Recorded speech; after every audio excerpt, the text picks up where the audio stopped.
Let's continue the study of the counting. The next example is to count how many 8-bit strings that have exactly 3 ones.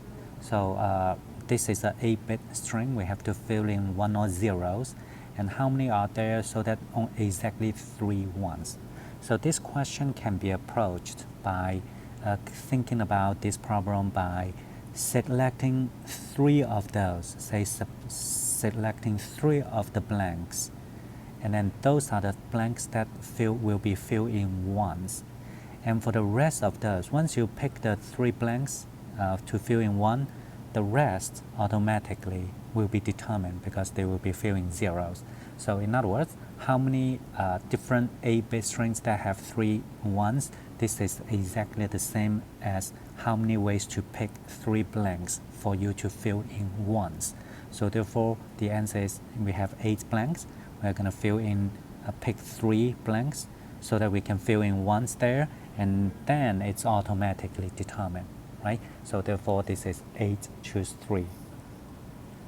Now the next example is to study the permutations of a set with repeated elements. For instance, we have a word Mississippi.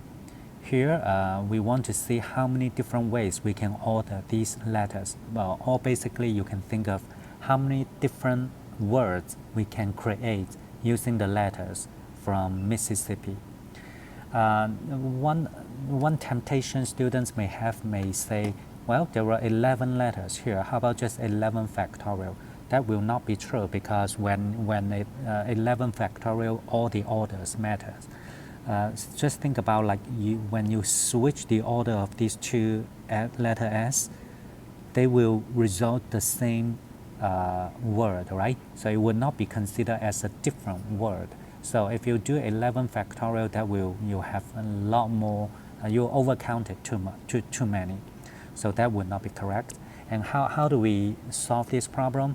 We can divide, by the way, in Mississippi, there are 4 S, 4 I's, 2 P's, and 1 M. So the problem can be solved just very similar to the above one. Step 1, out of these 11 blanks, we need to fill in these 11 letters into 11 blanks. We just need to figure out how many different ways to do that, right? How many different orders. So step 1, we can say find 4 blanks out of the 11 blanks, and then those 4 will be for to fill in letter S. So step 1, fill in 4 letter S, right? Fill in 4S. How many ways to do that? There were 11 blanks. We choose 4. Okay. So suppose the 4 are randomly chosen, and so these will be filled in letter S. Okay. Now the step 2, just continue this logic. Step 2, you have to there are 7 blanks left now. We have to find 4 blanks to fill in letter I. So therefore, the next will be you just fill in 4 letter I, right?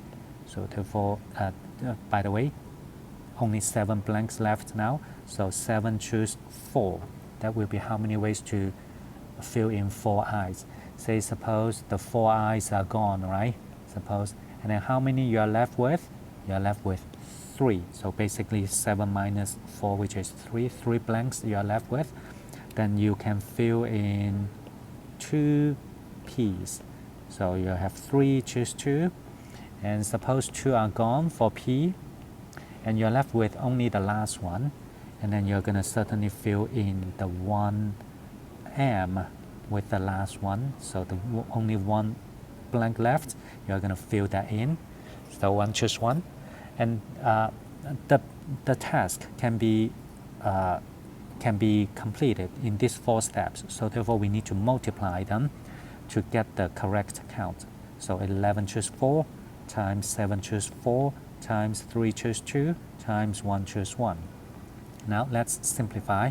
11 choose 4 means 11 factorial divided by 11 minus 4, which is 7 factorial, and then 4 factorial here. For the second one, 7 choose 4, that means 7 factorial divided by 7 minus 4, which is 3 factorial, and then here we have 4 factorial, times 3 choose 2 is 3 factorial divided by 2 factorial and 1 factorial, okay, or we can say 1 factorial and 2 factorials. 3 minus 2 is 1 factorial times 2 factorial, and the very last one is 1 factorial, and then 1 minus 1 is 0 factorial, and times 1 factorial. The reason I write this out, I do want you to look at the pattern. 7 and 7 factorial, these 2 factorials can cancel, and these 2 factorials, wrong, these 2 factorials can cancel, right? So 3 and 3 factorial can cancel, and this factorial can cancel, okay, even though I know it's just 1 factorial and 1 factorial cancel, and this guy 0 factorial is just 1. So basically, if you delete all the ones that we cancel, this is what we are left with: 11 factorial, 4 factorial on the bottom, so 4 factorial, another 4 factorial on the bottom, and 2 factorial, 1 factorial on the bottom. And the reason is I want you to observe the numbers and the numbers, okay? So this 11 is the total numbers, and it's the total letters that we have. And here the 4 factorial, 2 factorial, 1 factorial, they're all the counts of each different letters. So we are not going to, this is not a serious proof, but you can feel the idea how this can be, how this problem can be solved using this result. And this result is actually the theorem 9.5.2.